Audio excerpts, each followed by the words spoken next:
Kompas Petang berlanjut, saya Tifal Solesa. Komisi Pemberantasan Korupsi sedang mengkaji foto Wali Kota Medan Bobi Nasution dan istrinya Kahiyang Ayu yang terlihat akan naik pesawat jet pribadi. Juru bicara KPK Tessa Mahardika mengatakan meski Bobi sudah membenarkan menggunakan jet pribadi tersebut dan tidak menggunakan dana APBD, Direktorat Gratifikasi KPK tetap akan menghubungi Bobi untuk menindaklanjuti klarifikasi itu. Ia menambahkan KPK kini bergerak untuk mengumpulkan bukti apakah fasilitas mewah yang didapatkan menantu Presiden Jokowi itu masuk dalam gratifikasi. Yang jelas terkait subjek saudara B ini masih dikumpulkan bahan-bahannya dari Direktorat Gratifikasi. Kalau mengklarifikasi itu banyak cara. Bisa diundang, datang ke sini, atau kalau seandainya posisinya di luar kota bisa melalui Zoom, karena sekarang era digital ya, lebih mudah dan tidak memakan biaya yang terlalu banyak. Pada prinsipnya, penyampaian di Direktorat Gratifikasi ini merupakan bentuk pencegahan, ya, pencegahan bukan penindakan. Jadi bagi saudara B, ya kami mengapresiasi kalau seandainya memang sudah ada. Di sisi lain, Pusat Kajian Anti Korupsi Pukat UGM menanggapi batalnya KPK meminta klarifikasi Kaisang Pangarep terkait jet pribadi untuk pelesiran ke luar negeri. Peneliti Pukat UGM Zainur Rohman mendorong KPK memulai proses penyelidikan jika dari hasil penelaahan Direktorat Pelayanan Laporan dan Pengaduan Masyarakat KPK menemukan adanya dugaan kuat unsur pidana. Jika memang kesimpulan dari telaah Dumas ini kuat adanya tindak pidana, maka harus dilanjutkan ke tahap penyelidikan yang bersifat pro justisia.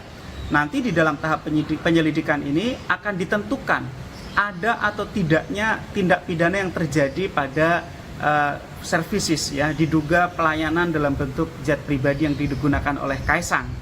Nah, tentu ketika nanti sudah bersifat pro justisia, panggilan harus dilakukan oleh KPK. Bukan dalam rangka klarifikasi, tetapi dalam rangka pemeriksaan. Usai seolah menghilang menyusul heboh pelesiran ke luar negeri dengan jet pribadi, putra bungsu Presiden sekaligus Ketua Umum PSI Kaisang Pangarep muncul kembali. Rabu lalu, Kaisang terlihat di kantor DPP PSI di Tanah Abang, Jakarta Pusat. Namun bungkam saat ditanya perihal jet Kaisang yang ia tumpangi bersama sang istri Erina Gudono. Mas balik dulu ya. Mas, kasih semua. Mas dikit mas. Jet pribadi itu gimana mas? Itu milik Mas Kaisang atau dari perusahaan lain mas? Dikit mas. Aduh. Siang mas ya. Aduh. KPK sempat berencana mengundang Kaisang untuk dimintai klarifikasi soal asal-usul jet pribadi yang ia pakai bepergian ke Amerika Serikat.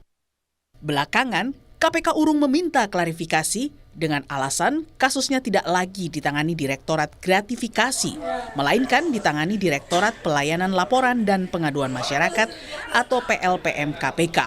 Itu sudah difokuskan di penelaahan pada Direktorat PLPM. Jadi sudah tidak lagi di Direktorat Gratifikasi. Akan ada beberapa tindakan untuk melakukan klarifikasi. Tentunya tahapan pertama kepada pelapor untuk menanyakan atau meminta keterangan lebih lanjut dan mencari dokumen-dokumen pendukung yang dibutuhkan untuk dinilai apakah layak ditindaklanjuti ke tahap berikutnya atau tidak. Usai raker dengan Komisi 3 DPR Selasa lalu, Ketua KPK Nawawi Pomolango bilang, Kaisang bisa tetap diusut meski bukan penyelenggara negara karena keluarganya pejabat. Kaisang kan nggak bisa dianggap secara personal. Semua publik mengetahui bahwa Kaisang adalah bisa dilanjutin gitu kan? Kita mengenal ada instrumen-instrumen hukum seperti trading influence, perdagangan pengaruh. Apakah memang kemudahan-kemudahan yang diperoleh oleh yang bersangkutan itu tidak terkait dengan jabatan yang barangkali disandang oleh sanak kerabatnya? Seperti itu barangkali. Dan kalau KPK tidak memberi perlakuan khusus ke Kaisang? Tidak ada. Semua orang di hadapan KPK sama itu. Berbeda dengan Ketua KPK, Wakil Ketua Umum Partai Golkar Aceh Hasan Syadzili bilang, Kaisang tidak bisa dimintai klarifikasi dugaan gratifikasi karena Kaisang bukan penyelenggara negara. Kaisang sendiri kan bukan sebagai penyelenggara negara. Jadi sebagai seseorang yang bukan penyelenggara negara tentu beliau tidak termasuk dalam kategori sesuatu yang sifatnya misalnya bisa mengikat kepada para penyelenggara negara itu. Gitu. Pemanggilannya sekiranya akan dipanggil KPK menjadi tindakan yang aneh atau seperti apa? Ya kita kembalikanlah kepada aturan yang berlaku ya. Kasus dugaan gratifikasi jet pribadi Kaisang saat ini tengah dalam penelaahan KPK. 2 laporan yang ditelaah, yakni laporan oleh dosen UNJ Ubaidillah Badrun dan koordinator Maki Boyamin Saiman. Tim Liputan Kompas TV. Komisi Pemberantasan Korupsi batal meminta klarifikasi Kaisang Pangarep soal jet pribadi yang dipakai pelesiran ke Amerika Serikat. KPK mengklaim tetap mengusut dugaan gratifikasi Kaisang tetapi tidak lagi di bawah Direktorat Gratifikasi, melainkan di bawah Direktorat Pelayanan Laporan dan Pengaduan Masyarakat. Apakah pembatalan klarifikasi Kaisang merupakan kemajuan penanganan laporan dugaan gratifikasi Kaisang atau justru memberi peluang Kaisang lepas dari laporan dugaan gratifikasi? Kami akan bahas ini bersama Direktur Eksekutif Lingkar Madani Indonesia Ray Rangkuti dan Ketua Umum Jokowi Badia Immanuel Ebenezer. Selamat sore semuanya, apa kabar? Sore. Selamat sore. Terima kasih sudah hadir dalam diskusi kami kali ini. Bung Ray, Kaisang batal diklarifikasi tapi laporan terhadap Kaisang di KPK ini dipindahkan direktoratnya dari awalnya gratifikasi ke PLPM. Menurut Anda ini prosedur hukum yang wajar saja atau ada hal lain yang Anda baca di sini? Kalau soal wajar ya memang semuanya wajar ya. Dan apakah proses ini proses yang meningkat? Ya saya kira tidak, ini proses biasa saja. Karena kalaupun pendekatannya melalui pendekatan penyelidikan berdasarkan laporan gitu ya, atau pendekatannya melalui gratifikasi sama-sama saja. Hanya saja memang apapun apa istilahnya itu ya, model yang dipakai itu akan berimplikasi secara teknis. Bagaimana kasus ini akan disikapi gitu. Misalnya dengan model pendekatan pengaduan masyarakat ini, nah ini bisa berimplikasi prosesnya makin panjang, makin lama juga gitu. Karena pertama kan harus dilakukan dulu semacam penyelidikan bahwa ada indikasi seperti yang dimaksudkan di dalam pelaporan itu. Gitu. Nah biasanya proses untuk membuktikan apakah dugaan itu kuat untuk kemudian ya ditindaklanjuti oleh KPK itu akan dibebankan kepada mereka yang menjadi pelapor. Nah tentu saja akan sangat ada kesulitan ya bagi para pelapor untuk mendatangkan bukti-bukti ya, atau memberi bukti tambahan dan sebagainya itu atas laporan yang mereka lakukan. Nah kalau misalnya laporan itu umumnya ya, kalau berdasarkan misalnya katakanlah seperti clipping koran gitu ya, atau gambar ya dari berbagai sumber macam-macam, nah itu juga akan menjadi nilainya nggak terlalu tinggi kan bagi aparat penyelidik hukum gitu ya. Selain konsekuensi prosesnya akan panjang, kemungkinan bakal mandek juga kasusnya karena dianggap kurang bukti itu tadi juga bisa menjadi peluang begitu? Ya kalau panjang kan masyarakat juga lupa, kalau lupa kan kita tahu sendiri. Jadi ya itu pada tingkat tertentu mungkin strategi justru untuk membuat masyarakat lupa pada kasusnya. Apalagi kan 20 Oktober udah selesai nih gitu ya. Nah tetapi boleh jadi ini juga bagian dari KPK untuk membuat panjang sehingga mungkin setelah 20 Oktober mereka melakukan penyelidikan. Tapi itu kan sudah tidak terlalu penting karena yang bersangkutan tidak lagi berhubungan dengan seorang pejabat negara. Pasca 20 Oktober itu kan bukan lagi pejabat negara dan kasusnya nggak bisa ditarik ke belakang karena dianggap misalnya mendapatkan gratifikasi.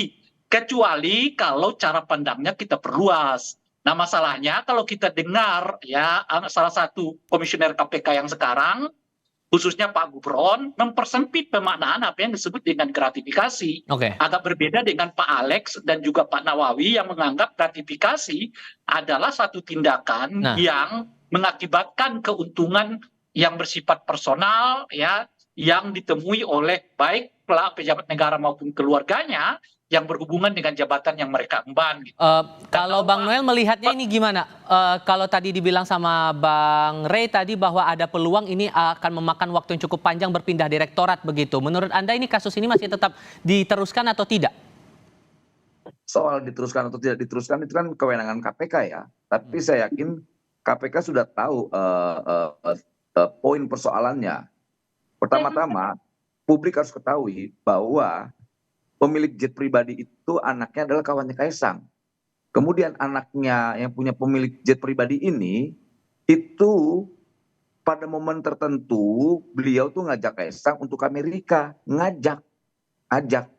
Nah kemudian itu diiyakan oleh Kaisang, mumpung gratisan mungkin kepala dia, gitu loh. Kemudian kalau seandainya orang diajak, apakah itu masuk dalam kategori gratifikasi? Nah itu juga harus dicermati benar-benar. Jangan sampai nanti malah orkestrasinya menjadi liar. Seakan-akan Kaisang itu mendapatkan gratifikasi karena bapaknya seorang presiden. Loh anak yang punya jet pribadi itu temannya Kaisang. Dia ngajak ke Amerika. Lantas diajak untuk naik jetnya, apakah itu bisa dikatakan gratifikasi? Nah, walaupun kemudian Ketua KPK bilang tak bisa dilihat sosok Kaisang ini sebagai sosok yang personal saja. Bang Noel? Boleh saya tanggapi sedikit? Sebentar, kasih Bang Noel dulu sebentar ya. Silakan Bang Noel. Gimana coba. Walaupun kemudian Ketua KPK bilang bahwa tak bisa melihat Kaisang ini sebagai sosok personalnya saja yang bukan pejabat negara. Iya, salah satunya itu. Pertama kan dia bukan pejabat negara, bukan penyelenggara negara. Jadi apa yang harus bisa dikategorikan gratifikasi gitu. Nah maksud saya harus benar-benar cermat dulu, jangan sampai orkestrasinya sudah liar, kemudian kita tidak bisa mempertanggungjawabkan apa yang sudah menjadi opini publik. Kan ini penyesatan opini namanya, gitu. Oke. Saya rasa itu, Mas. Oke, Bung Ray mau nambahkan apa tadi? Saya mau tanggapi dua hal dari pernyataan Bung Noel ya. Pertama adalah soal ini sekarang kan ditemukan fakta setidaknya di pernyataan Bung Noel bahwa betul jet itu bukanlah jet yang dimiliki oleh saudara Kaisang. Itu pertama tuh. Yang kedua, jet itu adalah milik orang lain yang merupakan temannya Kaisang dan di mana Kaisang diajak, istilah Bung Noel tadi, untuk ikut serta di dalam pesawat itu. Nah, ajakan itu bisa disitulah titik poinnya ya menurut saya ya. Karena itu bukan milik pribadi, lalu Kaisang diajak oleh seorang teman untuk menaiki sebuah pesawat untuk jalan-jalan ke ke Amerika gitu. Nah itu justru titik poinnya, itu yang dipertegas. Apakah ngajak-ngajak itu semata-mata ngajak atau ada unsur lain di luar ngajak-ngajak itu yang kita tahu? Itu yang pertama. Nah yang kedua, memang perdebatannya Bung Noel adalah soal apakah gratifikasi itu hanya melibatkan semata pejabat negaranya atau itu terkait dengan lingkungan yang berada di sekitarnya. Nah, Pak Nawawi dengan Pak Alek itu memaknai yang kedua, bahwa yang disebut dengan gratifikasi itu bukan hanya pejabat negaranya toh, tetapi lingkungan sekitar dia yang memungkinkan mendapatkan manfaat dari jabatan yang mereka emban. Dan saya setuju dengan cara pandang ini, seperti yang terjadi misalnya di Korea Selatan hari ini, di mana mantan presiden diseret oleh Jaksa Agung ke pengadilan karena didakwa memberi semacam gratifikasi kepada rekan bisnis dari menantunya. Itu masih menantu ya, bukan anak.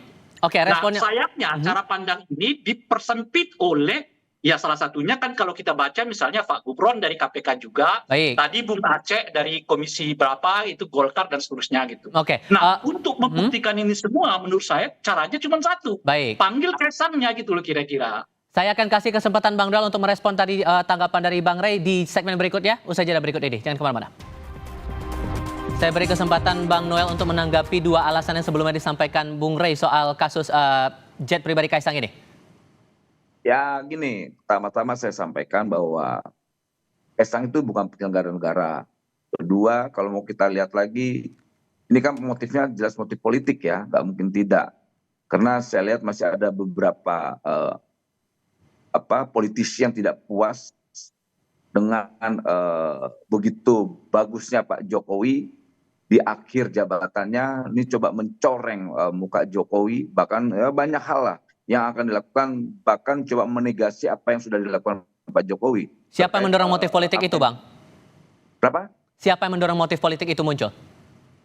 Partai yang ngambek-ngambek sekarang ini aja, siapa? Partai ngambek, gitu. Ya siapa dulu? Kita kan nggak tahu nih, partai mana nih maksudnya?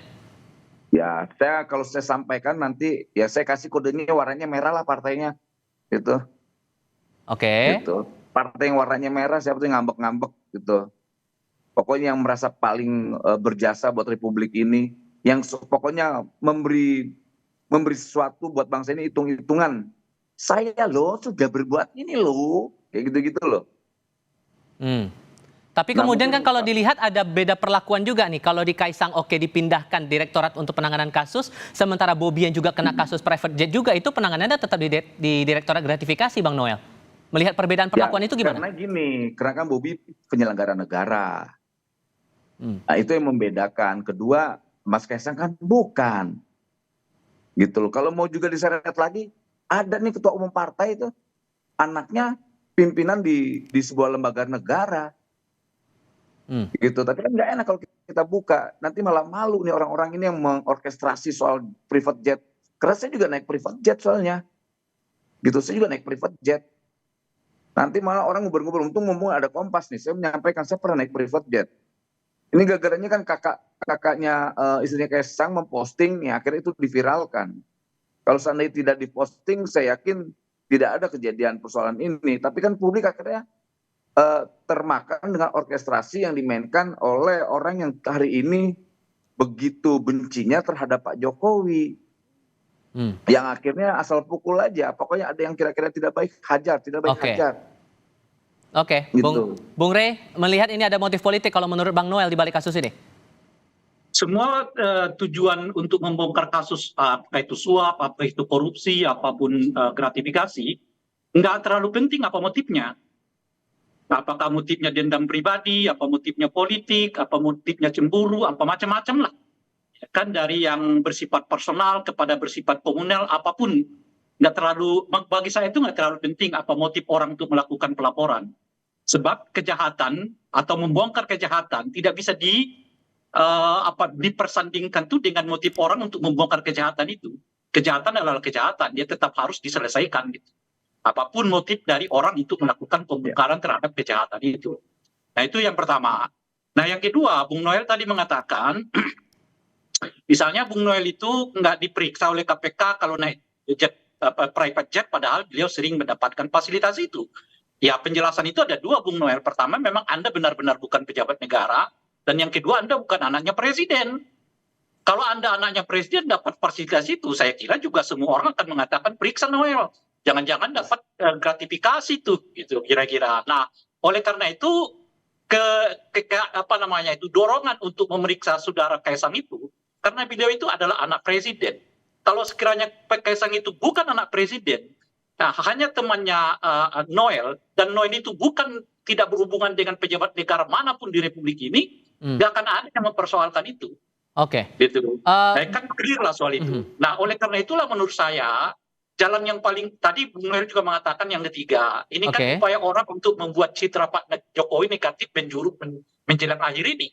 Justru sebaliknya, dengan membongkar kasus ini dan mengetahui bahwa misalnya ya pemberian jet menaiki jet private jet itu bukanlah gratifikasi, menolong Pak Jokowi dari kemungkinan pemahaman orang terkait dengan adanya kemungkinan penggunaan fasilitas ataupun gratifikasi yang diterima oleh keluarganya Pak Jokowi. Oke, sorry Bang Rey, saya harus tahan dulu di situ. Saya mau konfirmasi lagi masalah dugaan politis yang disampaikan Bang Noel tadi, Bang Noel. Kalaupun kemudian Anda menilai bahwa ini ada dugaan politis di balik kasus ini, tapi kan media sosial dengan warganetnya juga sudah bersuara untuk KPK harus tindak lanjutilah kasus ini begitu. Gimana ngeresponnya? Gini, kalau persoalan proses hukum silakan, jangan kita hambat-hambat. Saya sepakat dengan proses hukum yang ada, tapi harus dipahamin.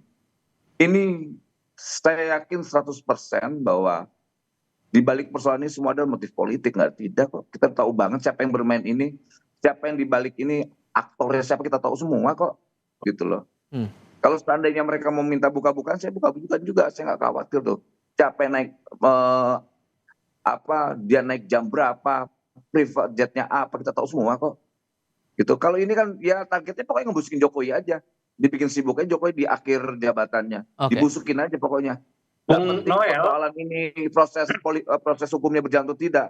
Yang penting sudah terorkestrasi bahwa anak presiden naik private jet menang gratifikasi. Padahal orang tidak tahu sampai jangankan private jet. Makan roti aja yang 400.000 dan itu hal yang wajar di Amerika. Dianggap wah mahal sekali. Padahal memang makan roti di sana harga segitu. Gitu. Jangan samakan makan roti yang ada di Indonesia. Harganya yang nggak begitu mahal. Oke. Gitu. Bang Rey, singkat saja waktu kita terbatas, meresponnya gimana? Gimana? Apa tadi itu ya, Bung? Saya agak lupa tadi apa yang saya mau sikapi dari Bung Noel ini. Sebab begini loh ya, peristiwa hukum, ya mau motifnya politik atau apapun, peristiwa itu adalah hukum, gitu. Jangan sampai peristiwa hukum karena dikaitkan politik kemudian peristiwa hukum itu dianggap sebagai sesuatu yang nggak tepat. Itu keliru menurut saya. Itu yang pertama. Oke. Nah, yang kedua, tadi Bung Noel berkali-kali mengatakan beliau tahu juga banyak pejabat negara lain yang menggunakan fasilitas private jet. Oke. Nah, ingin saya ingatkan kepada Bung Noel, seseorang yang mengetahui terjadinya tindakan kejahatan, khususnya kejahatan terhadap negara, lalu tidak melaporkannya, maka seseorang itu pun sebetulnya bertanggung jawab pada kejahatan itu. Oke, keberanian KPK. Keberanian KPK sekarang yang akan diuji untuk mengusut kasus ini. Bung Rey Rangkuti, terima kasih. Bang Immanuel Ebenezer juga terima kasih sudah hadir dalam diskusi kami. Selamat sore semuanya.